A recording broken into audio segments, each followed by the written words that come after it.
Today is September the 8th, 2017. It's 8:36 a.m. My name is Constable Derek Carlson, spelled C-A-R-L-S-O-N. Reg number is 52824. I'm attached to the Edmonton Major Crimes Unit in Wetaskiwin, Alberta, currently. Investigating file number 2017-115-7384, homicide of Miles Naslund. Helen was sitting in a stark beige interrogation room in the Wetaskiwin RCMP detachment. It was an unseasonably hot September morning in 2017, 6 years after she and her sons reported Miles missing. Constable Derek Carlson had gotten Helen her medication. He offered her a cup of coffee and a breakfast sandwich, which sat growing cold on the table between them. Got your coffee there, I'm not sure. Nice. It's black right now, but... The interrogation had started the night before, and Constable Carlson reminded Helen of her rights. Helen, I can let you know there's a couple things. That camera's still on, recorder's still on, and you have to be cognizant that nothing has changed. I just want to make sure that have you talked to anybody in the cell block? Like, has anybody threatened you or promised you anything? Or okay. After approaching Helen at work, the RCMP had searched the farm for almost 2 weeks. They found Miles's Chevy Cavalier buried behind a building not far from the house, and Miles's .357 Magnum and a .22 pistol in a pond on the property. And at the bottom of a dugout a few miles away, police divers found a large metal truck toolbox that had been welded shut. Miles's body was crammed inside. There was a grocery bag over his head. An autopsy was done on September 5th, 2017, exactly 6 years to the day after he was killed. The pathologist found 2 bullets in Miles's brain and soot on the back of his skull, indicating he'd been shot at close range. In the interrogation room, Helen sat looking down, staring at her hands. She picked at her jeans, sometimes wiped away tears.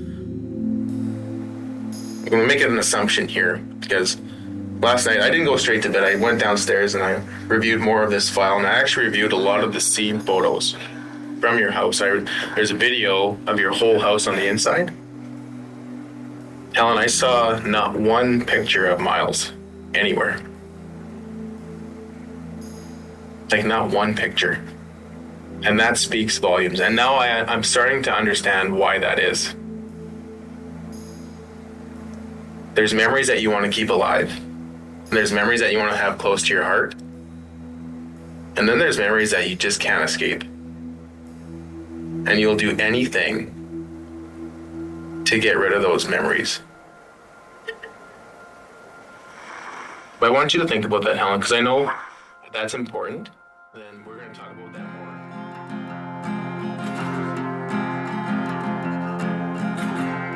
In the 5.5-hour interrogation, the officers bring up something they call responsibility pie. They know everyone on the farm played some role in killing Miles and getting rid of the evidence, but they want to know who should take the most blame, who gets the biggest slice of the pie. I'm Jana Pruden, and this is In Her Defense from the Globe and Mail, Episode 4, Responsibility Pie.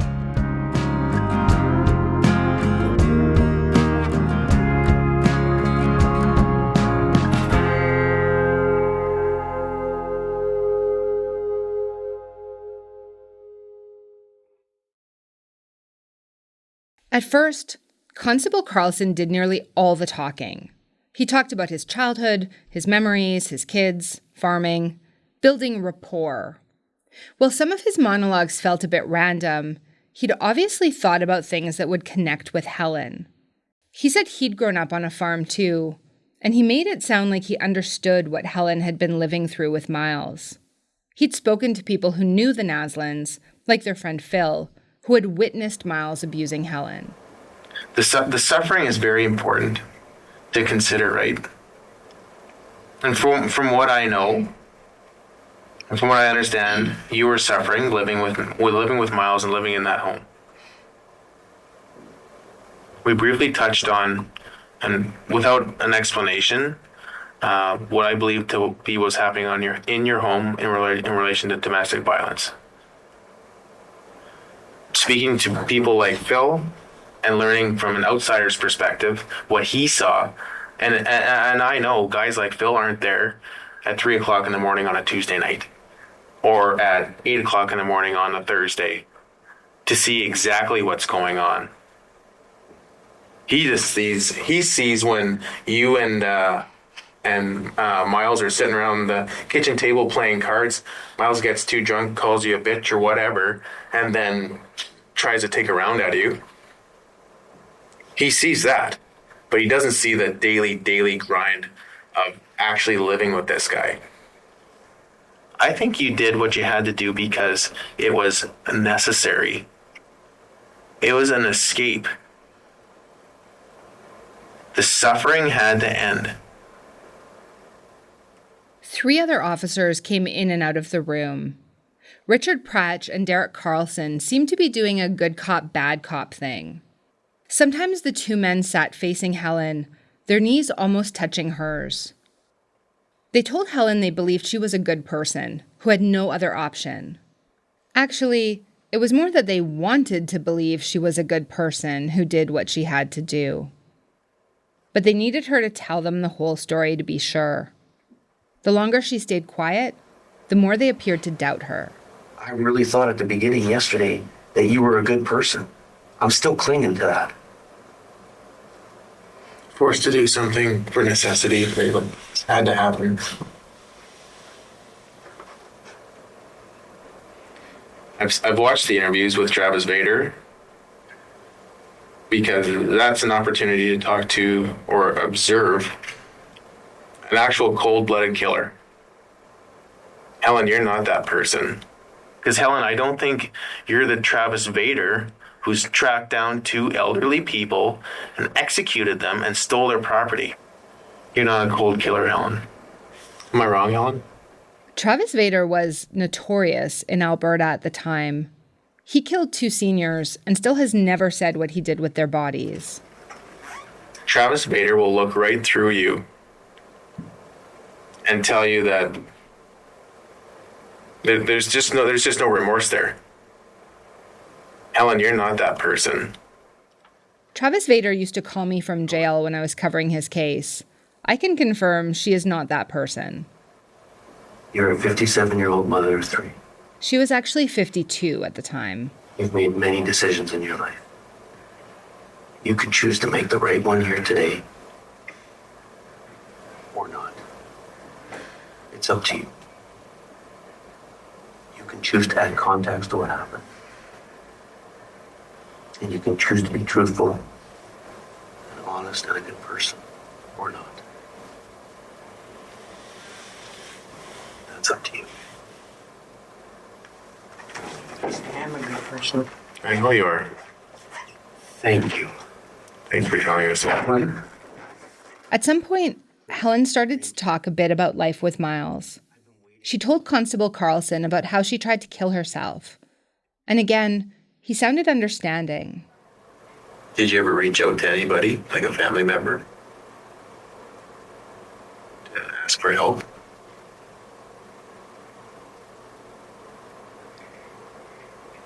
Not really. I didn't really have a family member or a friend that I could find that was going to do me any good. I tried to kill myself for years. Helen, like,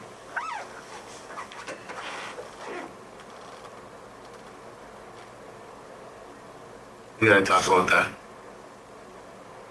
I'm here to listen.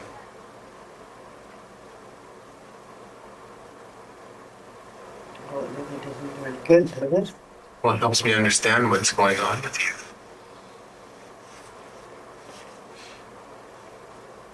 Helen, if you're willing to take your own life, I don't know what to say. I need to understand why. I need to understand how it could get to this point.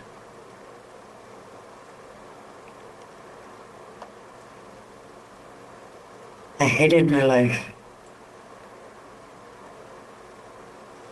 I didn't have a life. So you tried to escape by killing yourself? Is that, Yeah. how did you try to do that? Overdose. When did that happen? I don't even remember the exact year. I put a mental block in my past. Helen, trying to kill yourself is serious. That's one way to escape an abusive relationship. That's one of the, I wouldn't say classic, but it's one of the indicators of domestic violence. So when people try to take their own lives, they're either they're just inundated with the pain and suffering of the everyday life, or something traumatic happens in their life that they can't live with anymore. And I don't know, from what you told me, you said it was the abuse. There was abuse involved, and the selfishness of Miles. From what you told me, it sounds like it's an ongoing thing. It's a not a one instant. It's a long period of time of abuse that maybe it caused you to do that. Is that right, or is that wrong? Yeah. We can't go back in time. We can't give you that lifeline to say, Helen, here's an out. Helen, here's a safe house. Helen, here's a family member you can live with.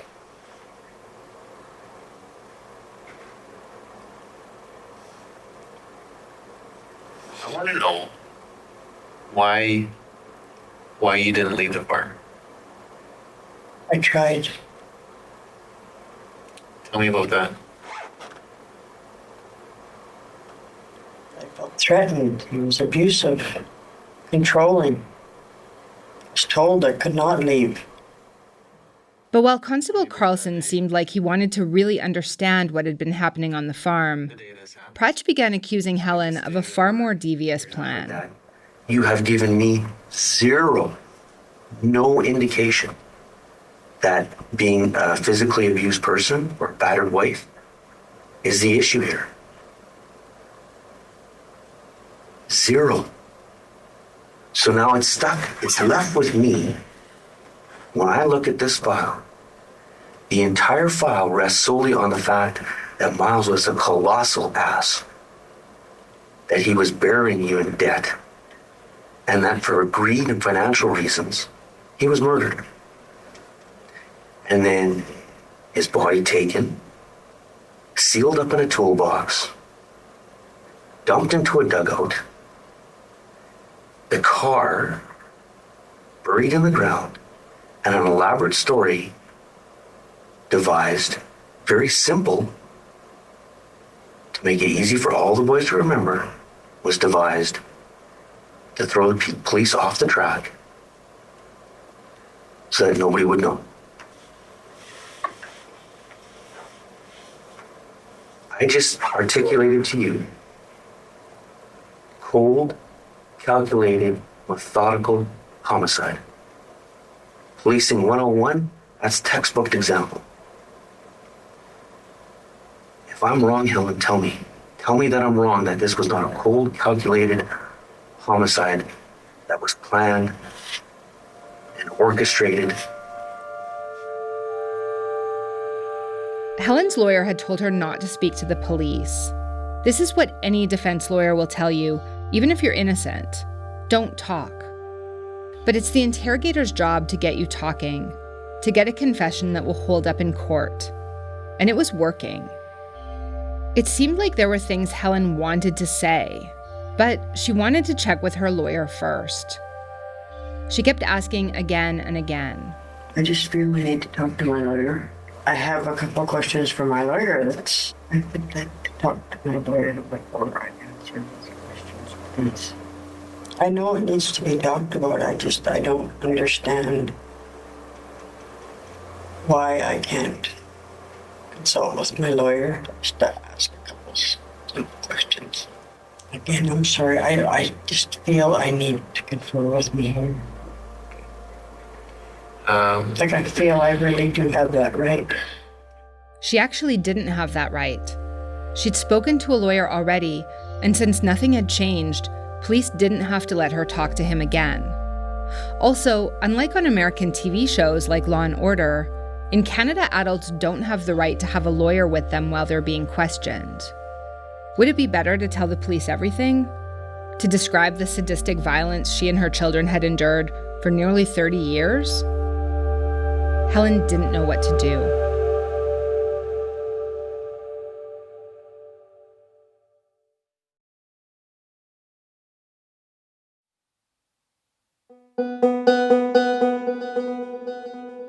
We haven't talked much about Daryl. Daryl is Miles and Helen's middle son. There's always been a divide between Daryl and his brothers. Here's how Wes put it. Daryl's a perfect child. Because Daryl's just like Miles. Daryl followed Miles everywhere. Daryl acted like Miles. Daryl did what Miles wanted. Nobody else wanted to be around him, but Daryl liked him. So Daryl's a perfect child. I got in touch with Daryl, but he hasn't agreed to speak with me. When Helen was arrested, Daryl was 29 years old. He'd had several head injuries, including fracturing his skull in a highway accident a few years earlier. He also had a serious drug problem. Daryl had his own trouble with the law. His record includes charges for theft and assaulting a police officer. On a couple of occasions, Daryl had pretended to be Wes, sticking Wes with an arrest warrant for some thefts at a Walmart, which caused Wes a lot of trouble. And that was before Daryl went to the police about his family. Daryl had spoken with police twice after Miles was reported missing, and he repeated the story the rest of his family was telling, that Miles had gone off to kill himself or maybe been killed by some guys from the city. At the end of August in 2017, he went to talk to Constable Carlson. This time, he said he woke up at 4:30 in the morning to a gunshot and the dog barking. He said Neil was dressed and that he could hear somebody running upstairs. He said, "My mother was coming downstairs with her housecoat and her nightgown thing on with a pistol in her hand. And Neil stands up and he looked at me and he just gives me this stupid look and he walks straight at her and she's bawling her eyes out and he took the gun from her and he went upstairs." Daryl said he heard 2 more shots and that Neil came out and said, "He's fucking dead now." Daryl said he wanted to call the police, but that his mother and brother threatened to kill him if he did. He said Neil dragged their father's body outside, and that later they put the body in a big metal box, then took it in a fishing boat to the middle of a pond on their grandma's property. He said Helen burned the mattress down to the springs. Daryl said Miles didn't abuse his family. But he also said, no matter what he might have ever done to somebody, he did not deserve to be shot in his sleep. "I couldn't agree with you more," Carlson told him. "To have somebody shot in their sleep like you just told me, that doesn't get any more cowardly than that." The way Daryl told it, he wasn't eating much of this responsibility pie. He said the biggest slice belonged to his mother, the second biggest to Neil. That's how it goes in a lot of criminal investigations. People are trying not to take the blame, pinning it on each other instead. But Helen wasn't like that. He told me that when you're out there having a cigarette, you'd ask a question. It's a pretty important question. You're wondering about Wes and Neil, right? I can tell you that they're both here, right? I'm sure you knew that before. Did you? I thought so, but I didn't know. Yeah. You gotta remember, Helen, this is, it's hard on everybody, right? And they're speaking to the police, and what they're telling the police is very compelling, right? You gotta. I'm not gonna discuss about what they're saying right now. I'm gonna tell you that it's compelling. I want you to understand that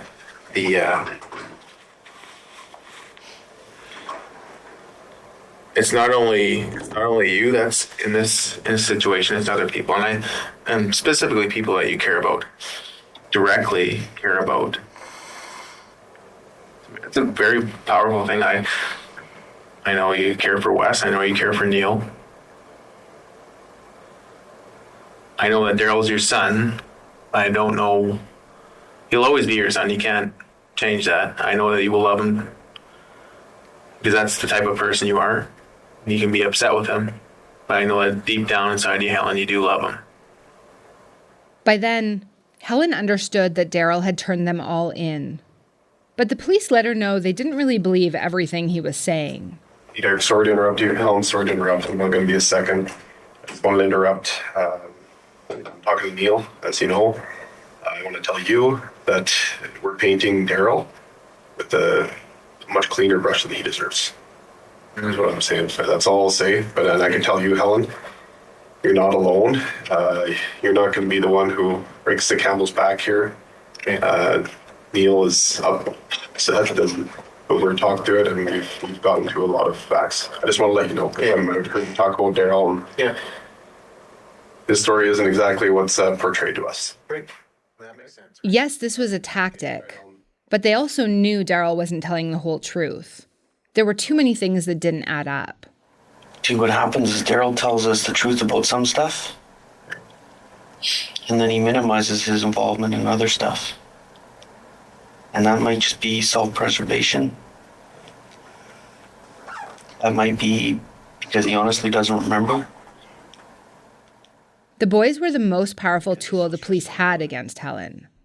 Her desire to protect Wes and Neil was far stronger than wanting to be seen as a good person or any concern she had for herself. We can't change the past, but we can affect the future by doing the right thing in the present. Because I'm telling you right now, having your entire family go to jail, because that's what the prospects are looking at right now. We know Wes hasn't been truthful with us. We know Daryl's side of the story, and we've been able to corroborate a bunch of it. We know what his relationship was like with his father, so we know it's not him that did it. The police started playing Helen parts of Neil's interrogation, which was happening at the same time elsewhere in the building. Here, Neil is reacting to what Daryl has told the police. Just a heads up that there's a lot of swearing in this next bit. Fucking lying piece of shit. Cowardly little fucking drug addict. Other fucking way around there, bud. He wants to fucking change things up and put himself in my fucking shoes and fucking switch everything around like he's fucking doing. I'll fucking flatten him. Fuck him. Okay, fucking circumstance. Let's throw it into a fucking circumstance. Yeah. I didn't have a choice, okay? Yeah. I protect my fucking mom. Yeah. My mom's done everything for me. She's fucking made my life possible in more ways than one. That's all I did. Protect my fucking mom. Did you hear that first part? I didn't have a choice. I was thrown into a I was circumstance. thrown into a circumstance. Yeah.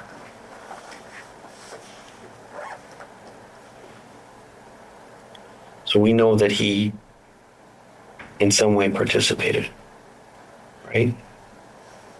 I mean, I know Mark talked to you yesterday about the level of work that would have taken to take Miles out of the house. And that's not something that you could have physically done on your own.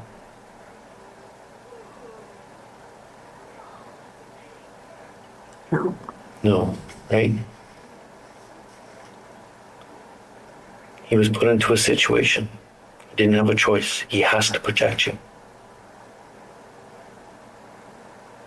So if we, and I've been watching very intently, let's skip over the roughest part there. He told us that the boys were downstairs, that you were upstairs. The event happens. Miles is now dead. What happens after that one?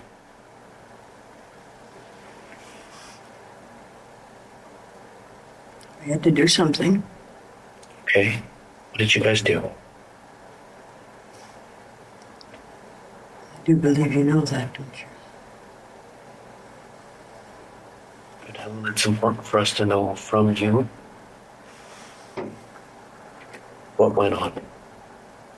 I don't want to see Neil's desire to protect you be the thing that causes him to be blamed for stuff that he didn't do. You're the mother here, Helen. Yes, there's going to be blame that goes around. Yes, people are going to take responsibility for their portion. But you're the parent, you're the mother. And you have a choice, you have a chance to make sure that the boys don't start either taking blame that's not theirs or trying to blame stuff on others that they shouldn't be. I won't let them take the blame. Well, we know they were involved. Like I said, Helen, I know you want to protect them too. But there is physically no way that you could have gotten Miles out of the house, into that toolbox, and out in the middle of that dugout. Helen, who shot Miles? More than 5 hours into her interrogation, Helen realizes both she and Neil could be charged with murder. Well, you can't charge two people with murder. Yeah, we can. I've worked on files. In fact, I'm going to court on a file next week where 4 people have been charged with the same murder. I don't understand how. Because the 4 people were responsible for it. They took action. They did things to cause the death of that person. And so let me be clear. They did stuff to cause the death of that person. That's not including the stuff that happens afterwards. Right? What happens afterwards is different. That's accessory after the fact. See, and that's why Wesley was not charged with murder, right? Because we were under the belief that he wasn't there at the time. What we're really interested in is who shot Miles.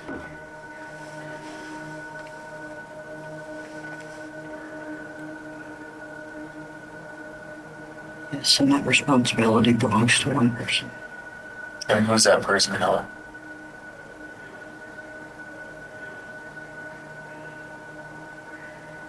Myself. Did you hear that? Helen just barely whispered the word. She said, "The responsibility belongs to one person, myself." Yes, and that responsibility belongs to one person. Myself. This is the beginning of a confession. Now Constable Carlson wants to get as many details as possible. That was very courageous, and you're a good person, okay?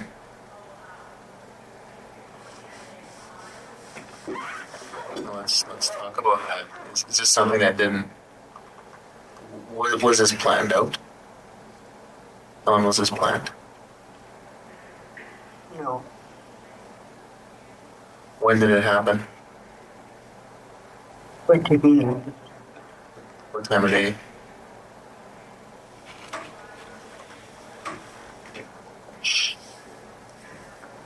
Was it night?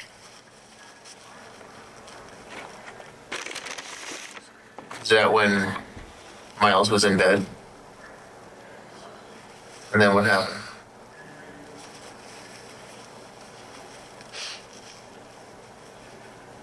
You left the bedroom, didn't you? Where'd you go?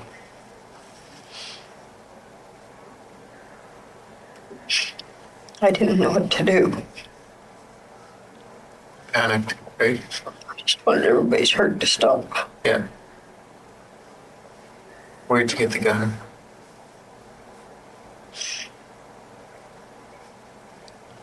just in the house. What color was it? I don't know a gun color. Can you describe it for us? What the gun looked like? It was a 22 pistol. Whose gun is it? I'm really not sure whether it was Miles or one of the boys or where it came from. We had a lot of guns. Okay. You realized that by now. But it was in the house. Yes. When you go into the bedroom, you have the gun with you? Yes. Okay. And what do you do? This is where it's important for being credible, right? You told us that there was only one person. There's only one person who shot Miles. Is that right, Helen, or is that wrong? We've cut a lot of silence out of this interrogation. A full 30 seconds goes by before Helen speaks. The person that killed Miles. Very important that you told me that. Thank you. I want you to tell me how you know that. Did you kill Miles? And how do you know you killed him?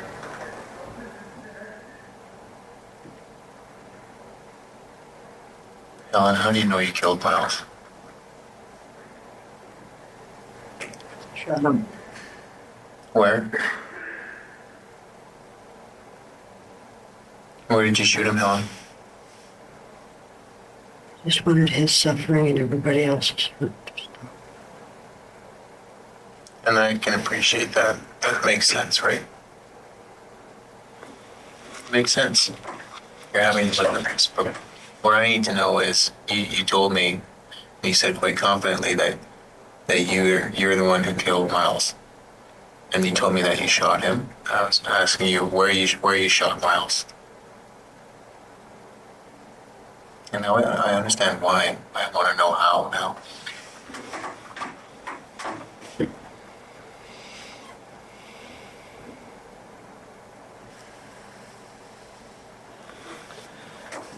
Oh, it's one thing for you to say that you're responsible. And then remember when I asked the question,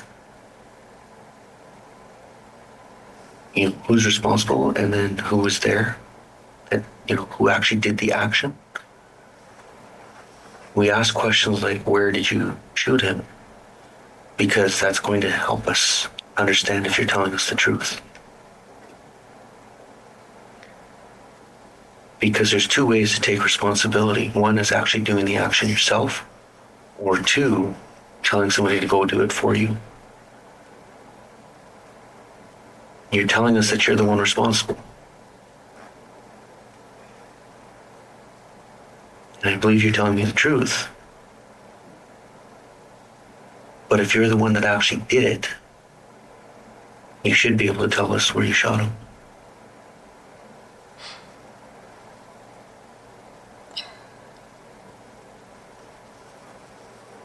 Because if not, I'm left to believe that somebody else actually did it. Or that there's the potential that somebody else was involved in that portion. We're only looking for the truth, Helen. Shot him in the back of the head. Okay. How many times?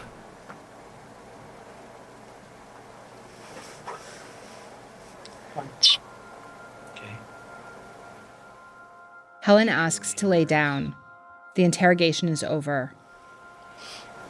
Helen, what you did today is very courageous, okay? I respect you for that. I respect it. Life that you had on the farm was not always the easiest. I understand. Miles was not always the nicest person. It's created a violent home that was difficult to live in for you and your boys.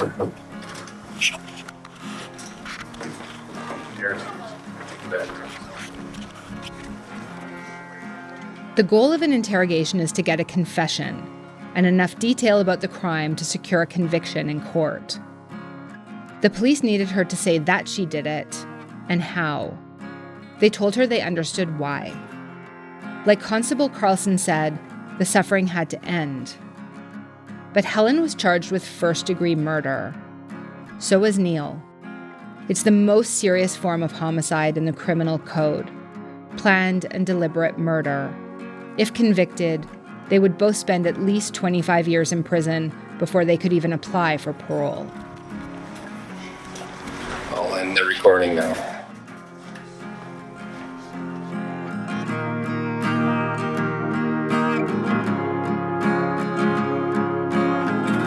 Next time on In Her Defense.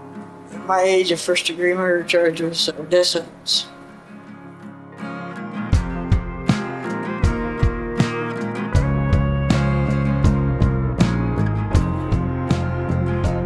In Her Defense is made by Kasia Mihailovich and me, Jana Pruden.